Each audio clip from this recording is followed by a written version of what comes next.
जय बाबा नीम करौली महाराज की। बाबा की कृपा सब पर बरसती रहे। आज आप सभी को हम श्री नीम करौली बाबा के इस चैनल पर उनके जीवन में खूबसूरत चमत्कारों के बारे में बताते हुए उस कारण का नाम बताने जा रहे हैं कि जिस कारण नीम करौली बाबा धरती पर आए, और वह कारण कोई और ही नहीं, श्री सिद्धि माँ थी। आप लोगों ने उनका नाम सुना ज़रूर होगा। सिद्धि माँ वो शख्सियत हैं जो नीम करौली बाबा के आने के लिए सबसे ज़्यादा अहम भूमिका निभाती हैं। सिद्धि माँ जितना नीम करौली बाबा की भक्ति में डूबी रहती थी, जितना प्यार करती थी बाबा से, उस कारण बाबा को इस धरती पर आना पड़ा। पहले आप ये किस्सा सुने, फिर आप श्री सिद्धि माँ के बारे में जानेंगे। श्री सिद्धि माँ की दिव्यता के संकेत महाराज जी ने पूरन चंद्र जोशी जी को पहले दे दिए थे। एक चांदनी रात जबकि नैनीताल में पाषाण देवी मंदिर में बाबा पूरन चंद्र जोशी जी के साथ बैठे थे, उन्होंने झील के पार इंडियन होटल में श्री सिद्धि माँ के घर की तरफ इशारा किया और उनके मुंह से शब्द एक रहस्य की तरह निकला। देवी कात्यायनी, नौ दुर्गा का छठा रूप, वहां रहती हैं, और अपनी तरफ इशारा करते हुए कहा, उनके लिए हनुमान को आना पड़ा है। पूरन चंद्र जोशी इस रहस्य बात को एकदम से समझ नहीं पाए, और इस बात को इंगित करते हुए अक्सर महाराज जी एक ही दोहा बोलते थे श्री सिद्धि माँ के लिए, राधे तू बड़ी भागिनी, कौन तपस्या कीन, तीनों लोग तारण तारण सो तेरे अधीन। इसका मतलब, राधे तुम कितनी धन्य हो, तुमने कितनी तपस्या की, इससे तीनों लोगों का उद्धारक बनता है तुम्हारे अधीन।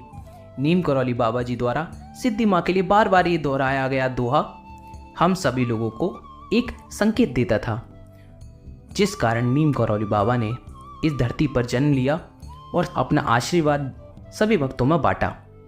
आइए चलिए जानते हैं श्री सिद्धि माँ के बारे में।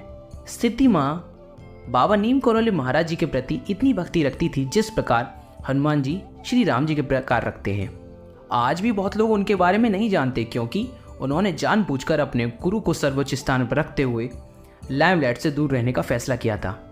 लेकिन उनके करीबी भक्त जानते हैं कि सार और भावना में वह बाबा नीम करौली महाराज जी से अलग नहीं थी। सिद्धि माँ का जन्म 1928 की चैत्र नवरात्रि की 10वीं तिथि को अल्मोड़ा के शाह परिवार में हुआ। हिंदू पौराणिक कथाओं के अनुसार सिद्धि गणेश जी की पत्नी का नाम है। दिलचस्प बात यह है, जब छोटी बच्ची के रूप में श्री सिद्धि माँ पड़ोस के गणेश मंदिर में चुपके से चली जाती और मूर्ति की गोदी में बैठ जाती थी। बचपन में ही उन्हें स्लेट पर राम राम लिखने की बहुत आदत थी। हनुमान चालीसा का पाठ करना और नाश्ता करने से पहले गंगा जल पीने की आदत उन्हें बचपन से ही थी। एक दिन की बात है, श्री सिद्धि माँ के परिवार वाले आनंदमयी माँ के दर्शन के लिए गए हुए थे। आनंदमयी माँ एक पूजनीय भारतीय संत थी। उनके सामने मीराबाई के भजन की धुन पर नाच रही 5 साल की सिद्धि को उठाया और उसके सबके सामने उठाकर घोषणा कर दी कि यह तो जगत की माँ है। कई साल बाद जब सिद्धि माँ आनंदमयी माँ से मिलने गई तो वह स्वयं चलकर सिद्धि माँ के घर पहुंची और उनसे उपहार मांगा। सिद्धि माँ तो बहुत ही छोटी बच्ची थी, वह पास की दुकान से जाकर एक छोटा सा खिलौना ले आई और उन्होंने उस छोटे से खिलौने को आनंदमयी माँ को तुरंत दे दिया। आनंदमयी माँ ने उस खिलौने रूपे बंदर को देखा और कहा, अरे यह तो तुम्हारे आराध्य हनुमान जी हैं, और खिलौने को हमेशा अपने पास रख लिया। इसके बाद आराध्य हनुमान जी से आप कुछ समझ रहे होंगे कि श्री नीम करौली बाबा जी के बारे में बात करी गई आनंदमयी माँ के द्वारा। तो 1930 में जब उनकी भक्त 7 साल की हो गई तो नीम करौली बाबा खुद ब खुद उनके यहाँ पर आए और अपनी भक्त को आशीर्वाद दिया। वर्ष 1930 के मध्य की बात होगी कि अल्मोड़ा के बाजार में चहल पहल हो रही थी। तभी वहाँ के स्थानीय लोगों ने सहसा धोती पहने और कंबल ओढ़े एक लंबी चौड़ी काया के व्यक्ति को नगर के व्यापारी प्यारे लाल शाह की दुकान पर देखा। इस आगमन का महत्व किसी को भान नहीं था, और ये कोई और नहीं श्री नीम करौली बाबा ही थे, जो शाह जी की 7 वर्षीय कन्या सिद्धि को आशीर्वाद देने आई। ये नन्ही बालिका सिद्धि माँ आगे जाकर महाराज जी की परम भक्त और शिष्य बनी। 16 वर्ष की आयु में उनका विवाह नैनीताल के सुप्रसिद्ध अधिवक्ता श्री तुलाराम शाह जी के साथ कर दिया गया। बड़े संयुक्त परिवार में सबसे छोटी होने के कारण उन्हें घर के कार्यों में दिन भर व्यस्त रहना पड़ता था। देर रात जब पूरा घर शांत हो जाता तो वह साधना के लिए बैठ जाती और दुनिया उनके लिए अर्थहीन हो जाती। एक दिन मैं परिवार के अन्य सदस्यों के साथ बाबा नीम करौली महाराज जी के दर्शन करने गई, जो उस समय नैनीताल में ही थे। एक युवा दुल्हन होने के कारण वे अपने आचरण में संयम बनाए रखते हुए हॉल के पीछे बैठी थी, लेकिन बाबा नीम करौली महाराज जी ने उन्हें पूरी भीड़ के बीच में आगे आने का इशारा किया और माँ का मौन साधना का संजीव वर्णन किया और बताया कैसे वे कीचड़ में कमल फूल की तरह संसार में रहती हैं, फिर भी उससे अछूती रहती हैं।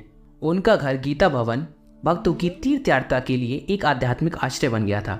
जब बाबा नीम करौली महाराज जी हनुमानगढ़ी में होते थे तो वे सुबह 2 बजे घर से निकल जाती और उन्हें मिलने के लिए पैदल जाती थी, ताकि वे अपने घरेलू कामों को निपटाने के लिए समय पर वापस आ सकें। वहां पहुंचकर वे बाबा नीम करौली महाराज जी के अनुरोध पर 1 या 2 भजन गाती थीं, जिससे सुनकर नीम करौली बाबा की आंखों में से आंसू बहने लग जाते थे।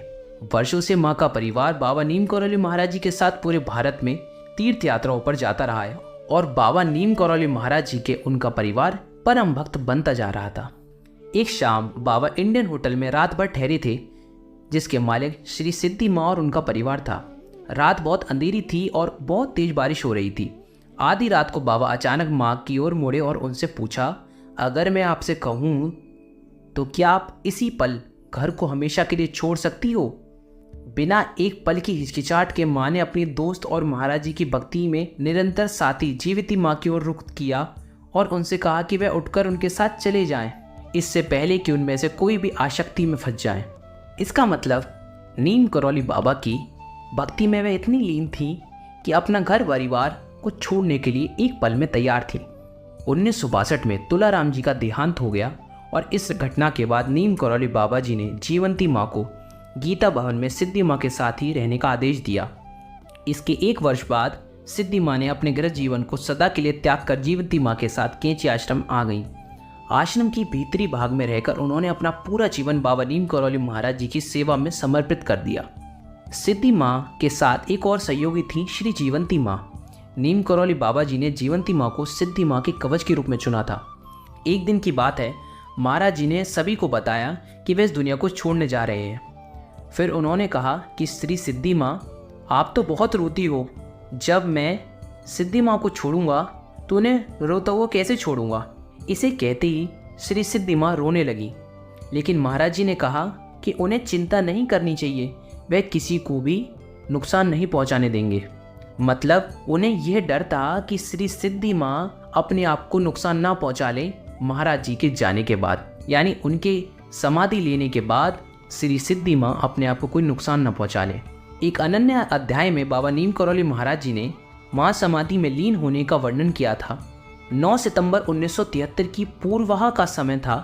महाराज जी के पास जीवंती माँ और कुछ भक्त बैठे थे। महाराज जी लेटकर अपने हाथ की कोहनी का सहारा लेते हुए एक नोटबुक में राम राम लिख रहे थे। 9 तारीख ऊपर डालकर महाराज जी ने पूरे पन्ने पे राम राम लिख लिया। इसी प्रकार 10 तारीख का डालकर एक और पन्ना भर दिया। फिर अगले प्रश्न पर केवल 11 सितंबर की तिथि डाली और उसे खाली छोड़ दिया। नोटबुक को माता को बढ़ाकर बोले, अम्मा आज से तो इसमें लिखेगी, और सिद्धि माँ को अपनी उस किताब को उस दिन छोड़ दिया। 2 दिन बाद 11 सितंबर को महाराज जी ने महासमाधि ले ली। महासमाधि लेने से पहले कैंची छोड़ते हुए महाराज जी ने श्री सिद्धि माँ से विदा लेते हुए कहा था कि माँ, जिस प्रकार तुमने मेरी सेवा की है, किसी ने भी मेरी कभी ऐसे सेवा नहीं की और ना ही भविष्य में कोई ऐसी मेरी सेवा करने के लिए सक्षम होगा। आंसू भरी आंखों से नीम करौली बाबा ने सिद्धि माँ को आशीर्वाद दिया और कहा, माँ जहाँ जहाँ तू रहेगी वहीं मंगल हो जाएगा और जो भी शुभ होगा वह तुम्हारे पास होगा। यह आशीर्वाद देते हुए महाराज जी ने सिद्धि माँ से विदा लेते हुए कैंची धाम को छोड़ दिया। 1973 में नीम करौली महाराज की महासमाधि लेने के बाद सिद्धि माँ उनकी दिव्य संपदा की संरक्षक बनी। महाराज जी की महासमाधि के बाद माँ ने उन सभी आत्माओं को सांत्वना दी जो निराश हो गई थी। उनके दिव्य प्रेम का चुंबकीय आकर्षण सभी को महाराज जी के पास वापस ले आया। अगर महाराज जी हवा की तरह थे तो माँ पाल की तरह थी, जिसने नाव को चलाने के लिए हवा पकड़ी थी। उन्होंने महाराज जी के कई मंदिरों को पूरा किया और उनका अभिषेक किया। माँ सभी भक्तों से मिलती थी और उन्हें स्नेहपूर्वक मार्गदर्शन देती, और अगर उनसे कोई आशीर्वाद मांगता तो वे उनसे महाराज जी को प्रार्थना करने के लिए कहती, ना कि उनकी प्रार्थना करने के लिए। जब से महाराज जी ने अपना शरीर छोड़ा था तब से सिद्धि माँ के माध्यम से वे अधिक से अधिक प्रकट होने लगे। उन्होंने महाराज जी के प्रेम को व्यक्त किया और वह उस निस्वार्थ प्रेम का ही विस्तार था कि सत्संग में हम अपनी आसक्तियों को त्याग कर उनसे उनकी सच्ची आत्मा से मिलेंगे। हम सभी उनकी कृपा की छत्र छाया में रहते हैं। मेरे लिए ये स्पष्ट था कि महाराज जी ने अपने शरीर छोड़ा था तब वे हमेशा मौजूद थे और इसी तरह सिद्धि माँ के इस परिवर्तन के लिए भी खुशी महसूस करता था। हालांकि उनके नाम का अर्थ आध्यात्मिक शक्ति की माँ है, लेकिन हम सभी के लिए, उनका आध्यात्मिक परिवार के लिए वह बस एक माँ थी जो अपने सभी बच्चों से प्यार करती थी। महाराज जी और सिद्धि माँ के बीच संबंधों को शब्दों में वर्णित नहीं किया जा सकता। शायद भगवान राम और उनके भाई भरत के बीच में जो प्यार था उसकी तुलना उससे की जा सकती है। रामायण में भरत ने अयोध्या का राजपाट लेने से इनकार कर दिया था। इसके बजाय उन्होंने भगवान राम की अनुपस्थिति में उनके खड़ाऊ राज सिंहासन पर रखकर राजपाट को संभाला स्वीकार किया। इसी प्रकार श्री सिद्धि माँ महाराज जी का कंबल जो उन्होंने कैंची से आखिरी बार निकालते हुए पहना था उसी भाव के साथ रखती थी और मानो महाराज जी स्वयं ही कंबल के रूप में उपस्थित हों। सभी को यह स्पष्ट था कि माँ के लिए महाराज जी सर्वोपरि थे। अक्सर भोजन में देरी करके और अपनी सुविधा को ध्यान में रखकर वह सभी भक्तों को मिलती थी और सभी लोग उनके माध्यम से महाराज जी को देखने लगते थे। उनकी एक झलक या शब्द भक्तों को भक्ति की लहर दौड़ा देते थे। वह आश्रम को गुरु महाराज जी के शरीर मानती थी और साफ सफाई का पूरा ध्यान रखती थी।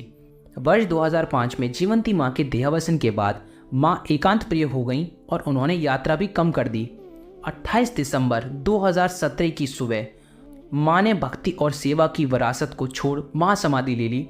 बाबा के शब्दों में वह देवी कात्यायनी, देवी दुर्गा का एक रूप थी जिनके लिए हनुमान यानी स्वयं हमारे नीम करौली बाबा को आना पड़ा था। सिद्धि माँ के सम्मान में हर साल उनकी पुण्यतिथि पर नीम करौली बाबा के सभी धामों में भंडारा का प्रयोजन किया जाता है, जिसमें सभी भक्त भंडारे को पाकर उनके आशीर्वाद को प्राप्त करते हैं। तो आपको श्री सिद्धि माँ के बारे में हमने आज जितना भी हो सकता था सब एक वीडियो में बता दिया और इसी प्रकार नीम करौली बाबा और सिद्धि माँ के बारे में हम आगे भी वीडियो लाते रहेंगे।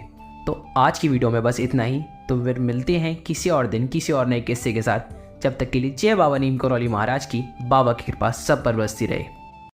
चैनल को सब्सक्राइब करें और बेल आइकन दबाएं, जिससे आपके पास वीडियो डलते ही नोटिफिकेशन आएगी, जिससे आपकी कोई वीडियो नहीं छूटेगी। जय बाबा की।